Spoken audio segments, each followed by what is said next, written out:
Man ako luto guys, mo na ni balo ni Maisha, na siya orange, na siya cheese dog, chicken cheese dog, na siya corned beef.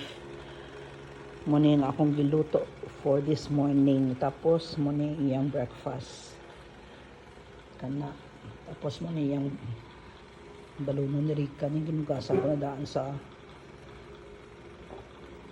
asin na siyang may tubig, cold water. Na ako sinangag. Muna ni karon na ang si Rika o si ate dili magbalon. Kay may siya rin nga balon. Tapos iyang vitamins dayon. Para nga ano, humanak ko. Magtun ako sa akong garden. Ako na nintang takluban kay wala pa siya ka. Muna ni siya karon. Basta Friday, mag-Girl Scout na siya ka uniform.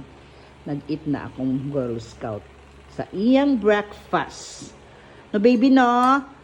So, you like your breakfast? Okay, very good. Very good.